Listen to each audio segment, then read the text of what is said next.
तो हेलो दोस्तों, कैसे हैं आप लोग। तो दोस्तों आशा करते हैं कि आप लोग बहुत ही अच्छे होंगे और आप लोग की तैयारी भी बहुत अच्छी चल रही होगी। तो दोस्तों आज हम देखेंगे आदि ऐतिहासिक काल के बारे में।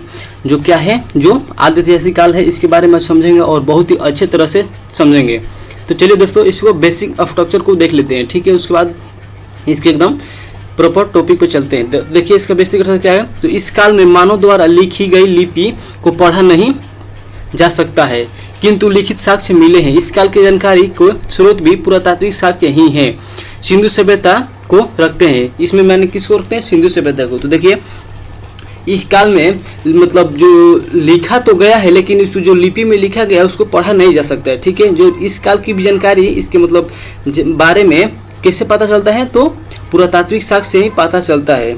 इसमें सिंधु सभ्यता को रखते हैं। तो देखिए अब सिंधु सभ्यता को देखते हैं। एक सेकेंड दोस्तों, थोड़ा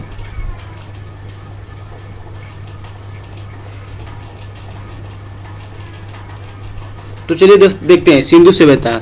यह सभ्यता सिंधु नदी के तट पर मिली थी, इसलिए इसे सिंधु सभ्यता कहते हैं। इसकी जानकारी के लिए पहली खुदाई हड़प्पा से हुई थी, अतः इसे हड़प्पा सभ्यता भी कहते हैं। जो सिंधु सभ्यता है ये सिंधु नदी के तट पर मिली है, इसलिए इसका नाम सिंधु सभ्यता रख दिया गया, ठीक है। और इसकी जानकारी के लिए पहली जब खुदाई हुई थी तो हड़प्पा से हुई थी, इसलिए अतः इसे हड़प्पा सभ्यता भी कहते हैं। क्या कहते हैं, इसे हड़प्पा सभ्यता भी कहते हैं। अब देखिए सिंधु सभ्यता की जानकारी चार्ल्स मेसन ने 1826 ईस्वी में दिया था।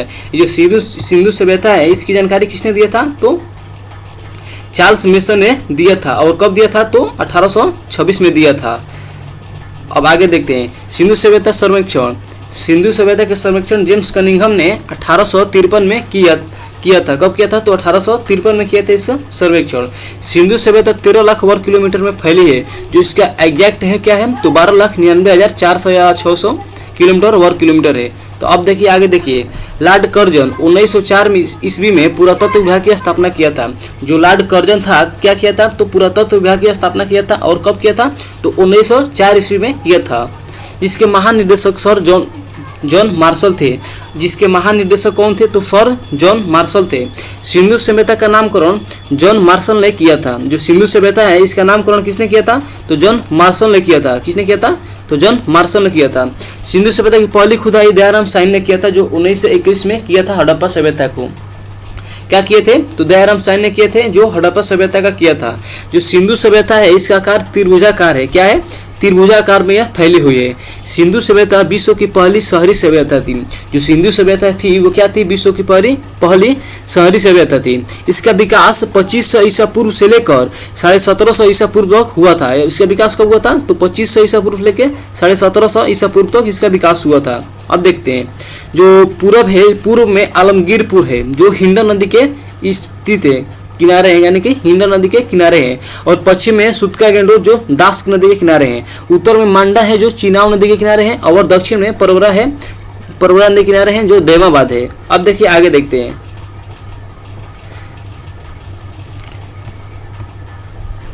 अब देखते हैं इसकी पश्चिमी सीमा पाकिस्तान के सुतगा गेंडोर में थी। इसकी जो पश्चिमी सीमा है पाकिस्तान के सुतगा गेंडोर में थी, जो दास्क नदी के तट पर थी। और देखिए इसकी उत्तरी सीमा कश्मीर के मांडा में चिनाव नदी के तट पर थी। जिसकी उत्तरी सीमा है जो मांडा में है और चिनाव नदी के तट पर थी। इसकी खुदाई किसने किया था, तो जगतपति जोशी ने 1982 ईस्वी में किया था।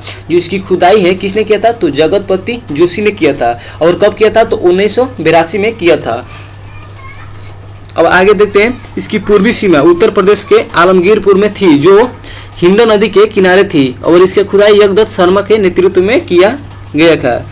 यानी कि उत्खनन इसका किसके नेतृत्व में किया गया था, तो यज्ञदत्त शर्मा के नेतृत्व में किया गया था। अब देखते हैं आगे इसकी दक्षिणी सीमा महाराष्ट्र के देमाबाद में परवरा नदी के तट पर थी। यहाँ की धातु का एक रथ मिला, यानी कि ईका गाड़ी का एक प्रमाण मिला है। अब आगे देखते हैं सिंधु घाटी जो सभ्यता है इसके कुछ प्रमुख स्थलों को देख लेते हैं। क्या देख लेते हैं, सिंधु घाटी के कुछ प्रमुख स्थलों को देख लेते हैं। अब देखिए हड़प्पा, यह हड़प्पा है, यह कहाँ स्थित है, तो मोंटगोमरी जिला पंजाब राज्य यानी कि पाकिस्तान का जो पंजाब राज्य है उसमें स्थित है। और किस जिला में, तो मोंटगोमरी जिला में। अब देखिए इसका उत्खनन करता कौन है, तो दयाराम साहनी है और माधव स्वरूप वत्स है। कौन है? तो दयाराम साहनी और माधव स्वरूप वत्स है। और इसका जो उत्खनन वर्ष है, किस वर्ष का खुदाई किया गया था? तो 1921 में किया गया था। और जो हड़प्पा है वह किस नदी के किनारे स्थित है?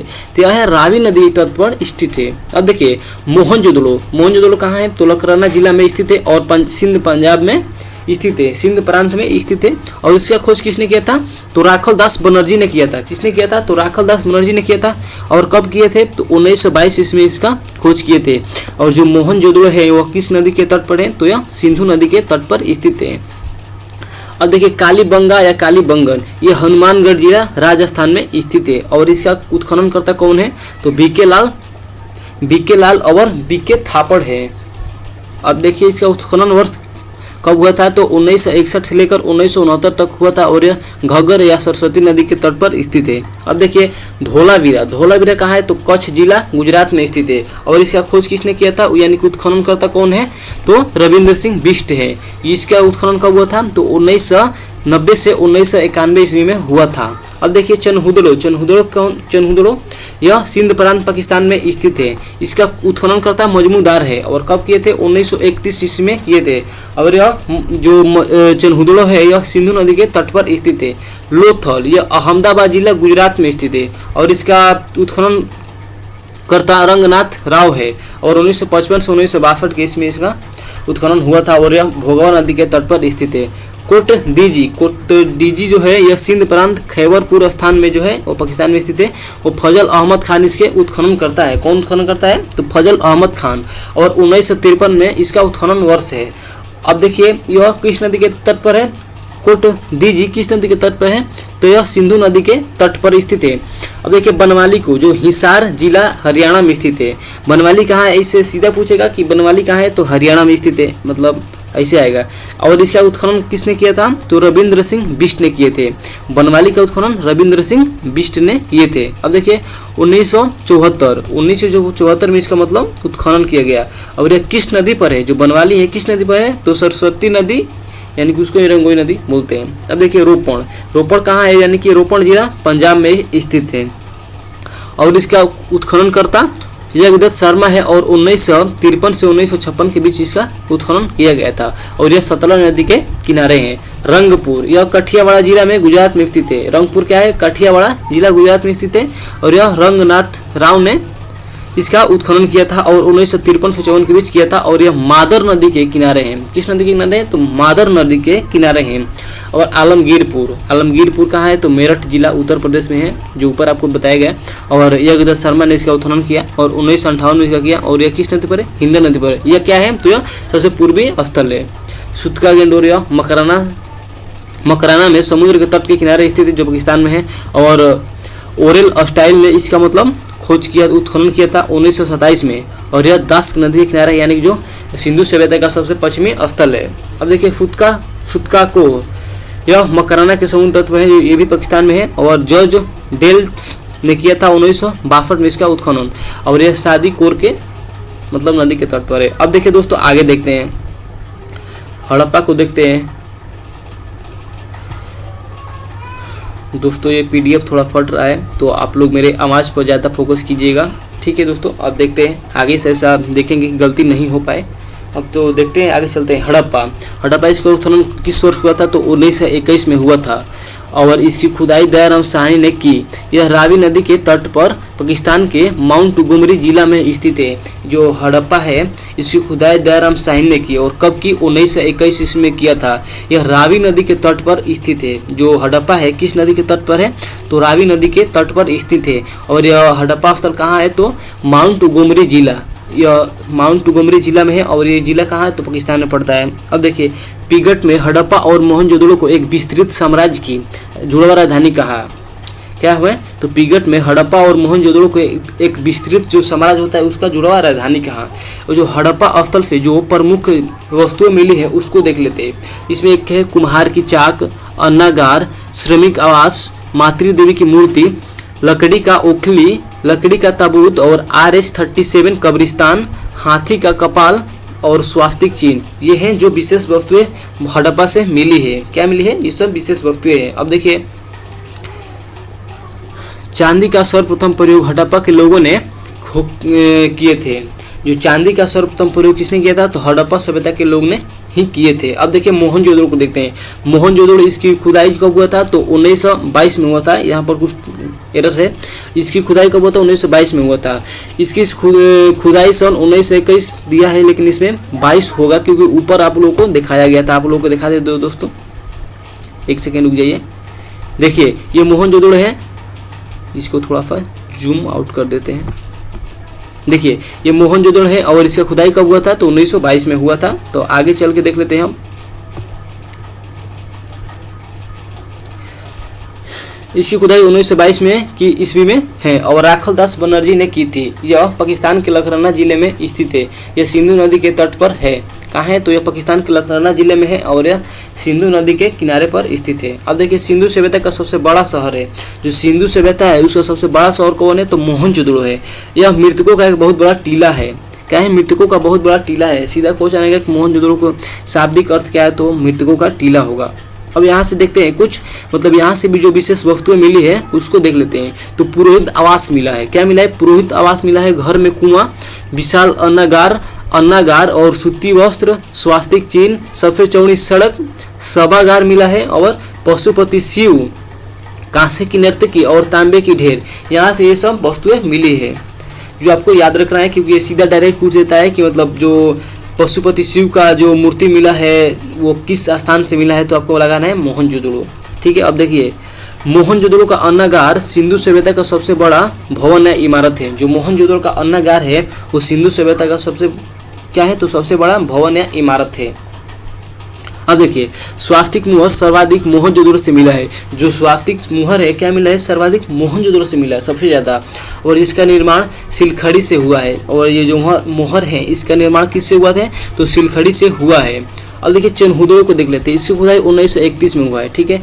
इसकी खुदाई सन 1931 में गोपाल मजमूदार ने की थी। किसने किया था, तो गोपाल मजमूदार ने किया था।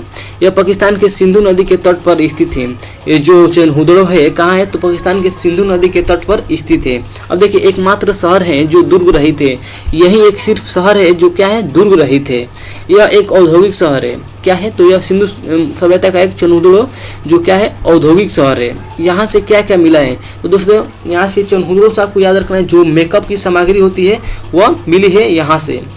तो अब देखिए क्या है, मेकअप की सामग्री और लिपस्टिक आता है मेकअप में ही। शीशा मान लीजिए कि चेहरा देखने के लिए, मनका मिला है, गुड़िया मिली है और सुई मिला है, अलंकृत ईंट मिला है और बिल्ली का पीछा करता हुआ कुत्ता मिला है। क्या है, बिल्ली का पीछा करता हुआ कुत्ता मिला है।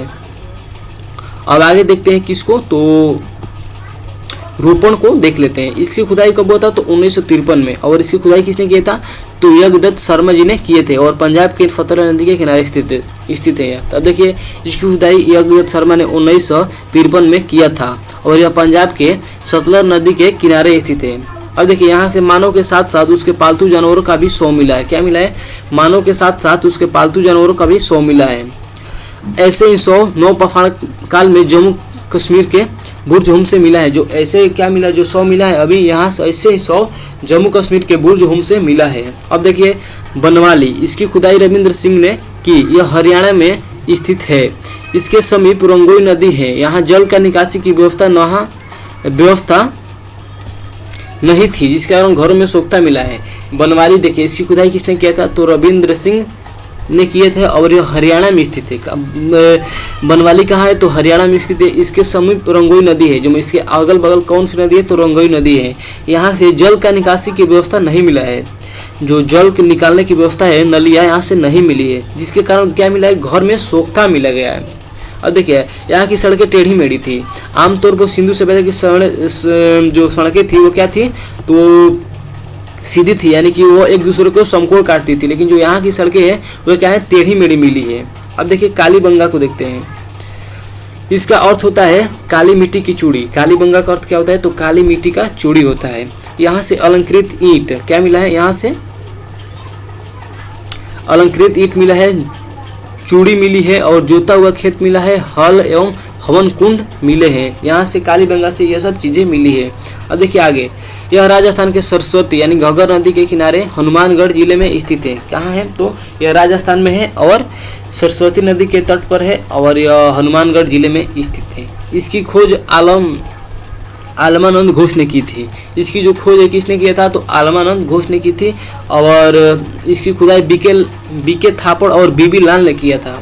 अब आगे देखते हैं धोलावीरा, यह गुजरात में स्थित है। यह सिंधु सभ्यता का सबसे बड़ा स्थल है। जो धोलावीरा है यह सिंधु सभ्यता का सबसे बड़ा स्थल है और इसकी खुदाई रविंद्र सिंह बिष्ट ने की थी। किसने किया था, तो रविंद्र सिंह बिष्ट ने। अब देखिए सुरकोटदा को देखते हैं। यह गुजरात में स्थित है। यहाँ से कलश समाधान तथा घोड़े की हड्डी मिली है। घोड़े की हड्डी जो मिली है इसको आप माइंड में एकदम फिट कर लीजिएगा, क्योंकि यह अधिकतर आमतौर पर आता है ऐसा क्वेश्चन। जो सीधा क्वेश्चन आएगा कि घोड़े का जो हड्डी का साक्ष्य है कहाँ से मिला है, तो सीधा आपको लगाना है सुरकोटदा से। अब आगे देखते हैं इसकी खुदाई किसने की थी, जगतपति जोशी ने करवाया था। इसकी जो खुदाई है जगतपति जोशी ने करवाया था। अब देखिए लोथल का देख लेते हैं। इसकी खुदाई SR राव ने भोगवा नदी के किनारे अहमदाबाद में गुजरात में किया। जो लोथल है किस नदी किनारे है, तो भोगवा नदी किनारे है। और इसकी खुदाई किसने किया था, तो SR राव ने किया था। जो कहाँ है, तो अहमदाबाद में स्थित है गुजरात में। यह सिंधु सभ्यता का बंदरगाह स्थल है। यह क्या है, लोथल क्या है, यह सिंधु सभ्यता का बंदरगाह स्थल है। यहाँ से गोदीवाड़ा का साक्ष्य मिला है। क्या मिला है, यहाँ से गोदीवाड़ा का साक्ष्य मिला है। यहाँ घर के दरवाजे सड़कों की ओर खुले थे। जो यहाँ के जो दरवाजे थे घर के क्या थे, सड़क की ओर खुलते थे। अब देखिए यहाँ फारस की मुहर मिली है। यहाँ से क्या मिला है, तो फारस की, एक सेकेंड दोस्तों, यहाँ से फारस की मुहर मिली है जो विदेशी व्यापार का संकेत है। यहाँ से क्या मिला है, जो फारस की मुहर मिली है जो किससे दर्शाता है, यानी कि यहाँ के विदेशी व्यापार होता था यहाँ से। अब देखिए यहाँ से युगल समाधान मिला है जो सती प्रथा का प्रतीक है। क्या मिला है, युगल समाधान। अब देखिए रंगपुर कहाँ है, तो यह भी गुजरात में स्थित है। यहाँ से धान की भूसी मिली है। इसको भी आप ध्यान रखिएगा, धान की भूसी कहाँ से मिली है, तो रंगपुर से। अब देखिए सिंधु सभ्यता का सबसे बड़ा स्थल या धोलावीरा है। जो सिंधु सभ्यता का जो सबसे बड़ा स्थल है क्या है, धोलावीरा है। ये कहाँ फैला है, तो गुजरात और पाकिस्तान दोनों में इसका स्थल है। अब देखिए भारत का, लेकिन जो पूछ देगा कि भारत में सबसे बड़ा स्थल कौन है, तो राखीगढ़ी है जो हरियाणा में। और सिंधु सभ्यता का सबसे बड़ा शहर मोहनजोदड़ो है। अब आगे देखते हैं दोस्तों। अब कुणाल को देख लेते हैं। यह हरियाणा के हिसार जिला में स्थित है। यहाँ से चांदी के 2 मुकुट मिले हैं। चांदी का 2 मुकुट कहाँ से मिला है, तो कुणाल से मिला है। अब देखिए सिंधु सभ्यता के विशेषताएं के बारे में कुछ देख लेते हैं। ठीक है, क्या देखते हैं, इसकी विशेषताओं के बारे में देखते हैं। सिंधु सभ्यता एक नगरीय सभ्यता थी। क्या थी, सिंधु सभ्यता कैसी सभ्यता थी, तो एक नगरीय सभ्यता थी।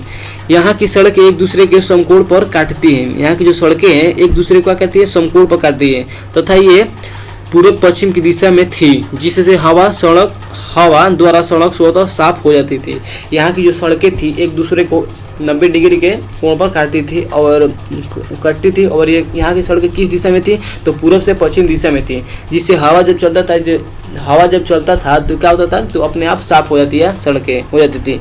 नालियाँ ढकी हुई थी। यहाँ की जो नालियाँ थी उसको ऊपर से ढका गया था। अर्थव्यवस्था का मुख्य आधार कृषि था। अर्थव्यवस्था का मुख्य आधार क्या था, सिंधु सभ्यता का था कृषि था। और इसका व्यापार विदेश से होता था। इसका व्यापार भी होता था विदेश से। अब देखिए कुछ वस्तुओं का निर्यात कहाँ से होता था, मतलब जो आयात है वो कहाँ से होता था और किस प्रदेश से। तो देखिए सोना का आयात कहाँ होता था, तो अफगानिस्तान, ईरान और कर्नाटक से। और चांदी का अफगानिस्तान और ईरान से। तांबा का बलूचिस्तान, खेतड़ी, ओमान से। और टीन का कहाँ से, ईरान, अफगानिस्तान से। और फिर इसमें देखते हैं गोमेद का सौराष्ट्र से, लालवर्द का मेसोपोटामिया से और सीसा का ईरान से। अब देखिए आगे देखते हैं सिंधु सभ्यता का समाज 4 वर्गों में बटा हुआ था। जो सिंधु सभ्यता का जो समाज है वो कितने वर्गों में बटा हुआ था, तो 4 वर्गों में बटा हुआ था। पहला विद्वान, योद्धा, व्यापारी एवं शिल्पकार और श्रमिक, 4 वर्गों में बटा हुआ था। इनकी समाज मातृ संतात्मक थी। क्या थे, ये सिंधु सभ्यता जो समाज था क्या था, मातृ संतात्मक था। इनकी लिपि भाव चित्रात्मक थी, जिसे पढ़ा नहीं गया। इस लिपि को दाएं से बाएं की ओर लिखा जाता है, यानी कि हम लोग अभी लिखते हैं दाएं से बाएं न, तो यहाँ की जो लिपि है वो किसे है, तो बाएं से दाएं लिखी गई है। अब देखिए इसके मुहर पर सर्वाधिक एक सींग वाले जानवर का चित्र था। इनके जो मुहर है इस पर सर्वाधिक एक सींग वाले जानवर का चित्र था। अब देखिए इनकी मुहर पर गाय तथा सिंह का चित्र नहीं मिला है। इनकी जो मुहर है इस पर गाय और सिंह का चित्र नहीं मिला है।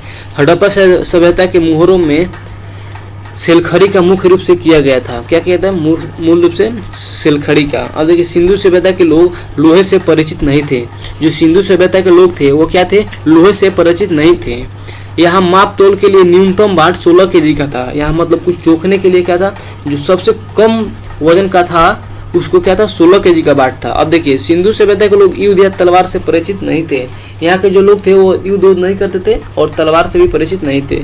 सिंधु सभ्यता में मिट्टी के बर्तनों पर लाल रंग का उपयोग होता था। जो सिंधु सभ्यता है उस पर जो मिट्टी के बर्तन थे उसको रंगते थे किस रंग से? तो लाल रंग से रंगा जाता था। सिंधुवासी विश्व में कपास के प्रथम उत्पादक थे। जो सिंधुवासी थे वो विश्व में कपास के प्रथम उत्पादक थे। सिंधु सभ्यता के विनाश का सबसे बड़ा कारण बाढ़ को माना जाता है। क्या माना जाता है? सबसे बड़ा बाढ़ को माना जाता है। सिंधु घाटी सभ्यता के लोग कृषि भी करते थे, पशुपालन भी करते थे, परंतु उनका मुख्य व्यवसाय व्यापार था। ये मतलब ये तो खेती भी करते थे और पशु भी पालते थे, लेकिन उनका मुख्य जो व्यवसाय था वो क्या था? तो व्यापार था।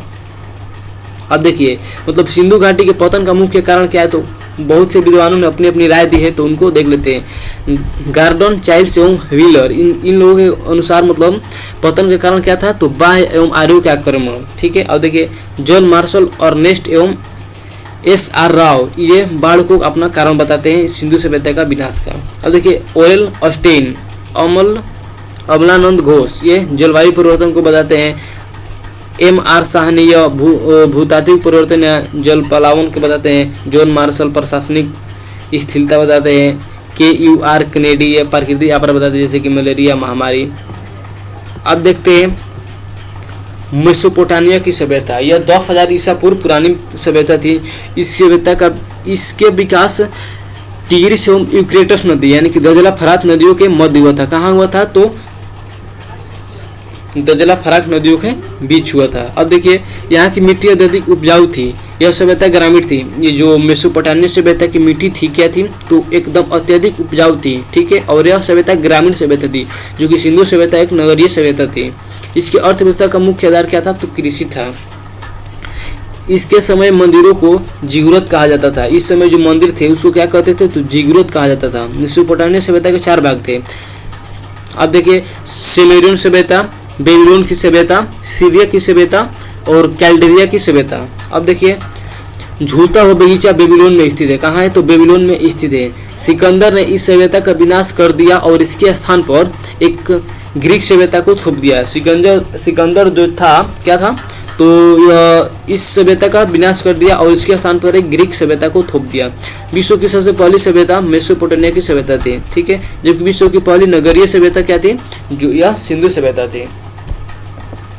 अब मिस्र की सभ्यता को देखते हैं। यह 2100 ईसा पूर्व पुरानी थी। यहाँ मिस्र के रेगिस्तानों में स्थित थी। यह सभ्यता जो थी क्या थी? तो यह मिस्र के रेगिस्तानों में स्थित थी। इसे नील नदी का देन कहते हैं। इस सभ्यता को नील नदी का देन कहते हैं। इस सभ्यता का विकास फिरौन के नेतृत्व में किया गया था। इस सभ्यता ने पिरामिड, सूर्य कैलेंडर तथा मम्मी का विकास हुआ था। क्या हुआ था? एक सेकंड दोस्तों, मम्मी का विकास हुआ था। अर्थात इस सभ्यता का रसायन शास्त्र बहुत ही सदृश था, मतलब बहुत ही अच्छा था। गीजा का पिरामिड सबसे प्रसिद्ध उदाहरण है। इन लोगों का मतलब जो पिरामिड है वो गीजा का पिरामिड सबसे बहुत बड़ा एक प्रसिद्ध है।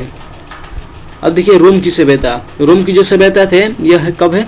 तो 600 ईसा पूर्व पुरानी है। कितना? 600 ईसा पूर्व पुरानी है। इन्होंने पूरे भूमध्य सागर पर अधिकार कर लिया था। इन्होंने क्या कर लिया था? तो पूरे भूमध्य सागर पर अधिकार कर लिया था। प्राचीन सभ्यता के सबसे विकसित सभ्यता थी। जो प्राचीन सभ्यता है उसमें सबसे विकसित सभ्यता कौन सी सभ्यता थी? तो रोम की सभ्यता थी। आज भी इस सभ्यता के अवशेष सुरक्षित बचे हुए हैं। जो इस सभ्यता में जो अवशेष मिले हैं वो आज भी एकदम सुरक्षित है, जो पर्यटन का आकर्षण का केंद्र है। अब देखिए इस सभ्यता के दो सबसे बड़े राजा जूलियस सीजियस और ऑगस्टस थे। अब देखिए नोट, जूलियस सीजियस की हत्या धोखे से उसके मंत्रिमंडल द्वारा कर दी गई। जो जूलियस सीजियस था उसकी हत्या उसके मंत्रिमंडल द्वारा कर दी गई धोखे से। अब देखिए जूलियस सीजियस नामक नाटक किसने लिखा है? तो विलियम शेक्सपियर ने लिखा है। अब देखिए फारस की सभ्यता को देखते हैं। यह 500 ईसा पूर्व पुरानी है, मतलब 500 ईसा पूर्व में इसका हुआ था। यह वर्तमान में इराक में स्थित है, ईरान में स्थित है। इस सभ्यता का विकास तेजी से हुआ था, जिन्होंने पूर्व अरब प्रायद्वीप पर अधिकार कर लिया था। मतलब यह पूरे अरब द्वीप पर अधिकार कर लिया था। इसकी भाषा फारसी थी तथा पारसी धर्म थे। सिकंदर ने इस धर्म का अंत कर दिया। सिकंदर ने इस धर्म का क्या कर दिया? अंत कर दिया। अब देखते हैं स्पार्टा। स्पार्टा के देख लेते हैं। स्पार्टा अपने बहादुर सैनिकों के लिए विख्यात था। जो स्पार्टा था अपने बहादुर सैनिकों के लिए क्या था? तो विख्यात था। यहाँ के सैनिक बहुत ही बहादुर थे। यह ग्रीस के पास एक छोटा सा क्षेत्र था। यह ग्रीस के पास एक छोटा सा क्षेत्र था। स्पार्टा के मात्र 300 सैनिक ने लियोनाइड्स के नेतृत्व में ग्रीस के 20,000 सैनिकों को मात दे दी थी। जो स्पार्टा के मात्र 300 सैनिक थे और लियोनाइड्स के 20,000 सैनिक थे, उसको इन लोगों ने मतलब मात दे दी थी। ग्रीस की विशाल सेना के नेतृत्व जरकसीज कर रहा था। जो ग्रीस की सेना है उसका नेतृत्व किसने कर रहा था? तो जरकसीज ने कर रहा था। जरकसीज ने धोखे से स्पार्टम को हरा दिया। क्या किया? इसको स्पार्टा को स्पार्टकुस को हरा दिया। अब पीली नदी की सभ्यता को देख ले हैं। यह चीन में 5000 ईसा पूर्व विकसित सभ्यता थी। हांगो नदी के तट पर इसका विस्तार था। यह सभ्यता अपने उपजाऊ भूमि के लिए प्रसिद्ध थी। अब देखते हैं दोस्तों, वन लाइनर क्वेश्चन है, इसको देख लेते हैं, उसके बाद इस टॉपिक का अंत हो जाएगा। जो अगले वीडियो में आपका इसका पूरा ऑब्जेक्टिव आपको प्रोवाइड करा दिया जाएगा, जो आप लोग देख लीजिएगा। तो अब देखिए आगे देखते हैं। अगर दोस्तों आप लोग नए हैं तो आप इतने मेहनत कर रहे हैं तो चैनल को सब्सक्राइब जरूर कर दीजिए और अपने दोस्तों के पास भी भेज दीजिए, ताकि आगामी एग्जामों के लिए उन लोगों का भी बेनिफिट हो जाए। ठीक है दोस्तों, अब देखते हैं हड़प्पा सभ्यता में कौन सी 2 मुख्य खदान पाई जाती है? तो यह गेहूं और जौ है। अब देखिए स्वतंत्रता प्राप्ति के बाद सर्वाधिक हड़प्पा कालीन स्थलों का पता कहाँ चला है? तो यह गुजरात में चला है। अब देखिए हड़प्पा कालीन शहरों एवं नगरों की किस प्रकार बांटा गया है? तो यह आयताकार खंडों में इसे बांटा गया है। अब देखिए मानव सभ्यता को सिंधु काल से किन 2 प्रमुख चीजों का प्राप्ति हुई? तो गेहूं और कपास के। सिंधु सभ्यता का समूचा क्षेत्र किस आकार का था? तो त्रिभुजाकार का था। अब देखिए हड़प्पा सभ्यता का पूरा क्षेत्रफल कितना था? तो 12,99,600 वर्ग किलोमीटर था। अब तक हड़प्पा संस्कृति के लगभग कितने स्थलों का पता लगाया गया है? तो यह 100 स्थलों का पता लगा लिया गया है। कितने? 100 स्थलों का। अब देखते हैं हड़प्पा संस्कृति की मुख्य विशेषता क्या थी? मतलब जो हड़प्पा संस्कृति की मुख्य विशेषता क्या थी? तो नगर योजना प्रणाली। क्या थी? नगर योजना प्रणाली। मोहनजोदड़ो का सबसे महत्वपूर्ण सार्वजनिक स्थल क्या है? तो विशाल अन्नागार। मोहनजोदड़ो की सबसे बड़ी इमारत कौन सी? तो अन्नागार। हड़प्पाई लोग किससे बने हल का प्रयोग करते थे? तो लकड़ी के। सबसे पहले कपास पैदा करने का श्रेय किन लोगों को दिया जाता है? तो सिंधु वासियों को। कपास को यूनान के लोग किन नाम से पुकारते थे? तो सिंदन। कपास को यूनान के जो लोग थे किस नाम से पुकारते थे? तो सिंदन नाम से। बुने हुए सूती का एक टुकड़ा कहाँ से मिला है? तो मोहनजोदड़ो से। मेसोपोटामियाई अभिलेखों में सिंधु का प्राचीन नाम क्या है? तो मेलुहा। क्या है? मेलुहा। हड़प्पा संस्कृति के लोग लगभग सभी मकान किस आकार में पाए जाते हैं? तो आयताकार। जो हड़प्पा संस्कृति के लगभग जो सभी मकान थे किस आकार में होते हैं? तो आयताकार आकार में हुए। अब देखिए हड़प्पा नगर की संरचना कितने किलोमीटर के घेरे में फैली हुई है? तो 5 किलोमीटर के घेरे में फैली हुई है। ऐसा कौन सा स्थल है जहाँ से उत्तर हड़प्पाई अवस्था में पकाई गई ईंटों के प्रमाण मिले हैं? तो भगवानपुर में। क्या है? भगवानपुर में। चावल के उत्खनन के साक्ष्य कहाँ से प्राप्त हुआ है? तो यह मिला कोल्डी हवा से। नहीं दोस्तों, रंगपुर एवं लोथन से मिला है। अब देखिए भारत का सबसे बड़ा हड़प्पा कालीन स्थल कौन है? तो धौलावीरा है, जो गुजरात में स्थित है। एकमात्र हड़प्पा कालीन स्थल जो त्रिस्तरीय था तो धौलावीरा था। हड़प्पा काल की ज्यादातर मुहरें किस प्रकार की होती है? तो यह वर्गाकार होती है। अब देखिए किस व्यक्ति ने हड़प्पा एवं मोहनजोदड़ो को एक विस्तृत साम्राज्य की जीर्ण राजधानी कहा है? तो पिगट ने कहा है। अब किन पुरातत्वविदों का मान्यता है कि सिंधु सभ्यता की उत्पत्ति मेसोपोटामिया की सुमेरियन सभ्यता से हुई थी? तो सर जॉन मार्शल और गार्डन चार्ल्स और ह्यूलर ने मान्यता है। सिंधु सभ्यता के लोग किस धातु से परिचित नहीं थे? लोहा से परिचित नहीं थे। जो किन सिंधु स्थलों से यज्ञ वेदी प्राप्त हुआ है? तो लोथल एवं कालीबंगा से। अब देखिए सिंधु सभ्यता के किस स्थल से घोड़े की हड्डी का प्रमाण मिले? तो सुरकोटदा से। मोहनजोदड़ो के निवासी अधिकांश किस जाति के थे? तो भूमध्य सागरीय। अब देखिए अधिकांश विद्वान की धारणा के अनुसार सिंधु सभ्यता के निर्माता किस भाषा से संबंधित है? तो यह द्रविड़ भाषा से संबंधित है। सिंधु स्थलों में किस जगह पर सर्वाधिक कृषि के साक्ष्य उपलब्ध होते हैं? तो यह मेहरगढ़ से। अब देखिए, सिंधु सभ्यता के एक स्थल को स्तूप टीला की संज्ञा दी गई है क्योंकि उस स्थल पर एक कुषाणकालीन स्तूप प्राप्त हुआ है। वह स्थल कौन सा है? तो मोहनजोदड़ो है। कौन सा स्थल है? मोहनजोदड़ो है। अब देखिए, सिंधु संस्कृति के अंतर्गत प्राय सभी मकान पीछे की गली में खुलते थे, परंतु इसका एक अपवाद है। कौन सा स्थल है? तो लोहन। देखिए, सिंधु संस्कृति के अंतर्गत प्राय सभी मकान पीछे की गली में खुलते थे, परंतु एक अपवाद कौन सा स्थल है? तो लोथल का जो है वो आगे खुलता था। किस स्थल पर फर्श के निर्माण अलंकृत ईंटों का प्रयोग किया गया था? तो कालीबंगा।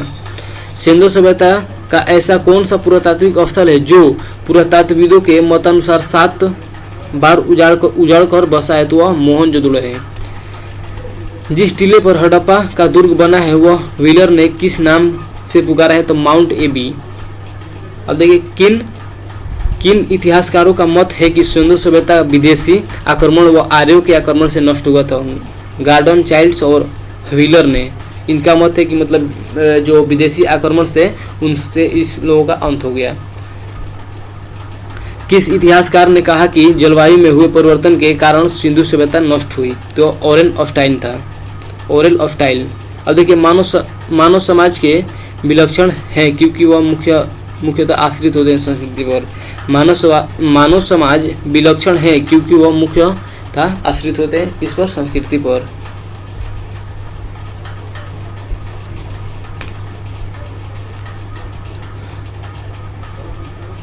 अब देखते हैं दोस्तों, सिंधु घाटी सभ्यता को आर्यों से पूर्व रखे जाने का महत्वपूर्ण कारण क्या है? तो यह मृदभांड है। महत्वपूर्ण कारण क्या है? तो मृदभांड है। भारतीय पुरातत्व सर्वेक्षण विभाग के महानिदेशक सर जॉन मार्शल के निर्देशन में राय बहादुर दयाराम साहनी ने पंजाब वर्तमान पाकिस्तान में माउंट गोमरी जिले में रावी नदी के तट पर स्थित हड़प्पा अन्वेषण किया था सन 1921 में। अब देखिए, सर जॉन मार्शल ने सर्वप्रथम इसे नाम दिया था सिंधु सभ्यता का। मतलब सिंधु सभ्यता का सबसे नाम पहले किसने दिया था? तो जॉन मार्शल ने दिया था। रंगपुर, जहां हड़प्पा का समकालीन सभ्यता थी, वह है कहाँ है? तो सौराष्ट्र, गुजरात में। रंगपुर कहाँ है? सिंपल, तो सौराष्ट्र या गुजरात में। अब देखिए, एक सेकेंड दोस्तों, दधोरी एक पर्वतीय हड़प्पाकालीन पुरातात्विक स्थल है। कहाँ पर है? तो पंजाब में है। सिंधु घाटी सभ्यता का पतन नगर था लोथल। सिंधु घाटी के लोग विश्वास करते थे तो मातृशक्ति में। चनहुदड़ो के उत्खनन का निर्देशक किया गया था तो J.H. मैकी द्वारा। अब देखिए, हड़प्पा का उत्खनन करने वाला प्रथम पुरातात्विक जो इसके महत्व को नहीं समझ पाया था वो था एक कनिंघम। देखिए क्या था? हड़प्पा का उत्खनन करने वाला प्रथम पुरातात्विक जो इसके महत्व को नहीं समझ पाया था कौन था? तो एक कनिंघम था। अब देखिए, हाथी दांत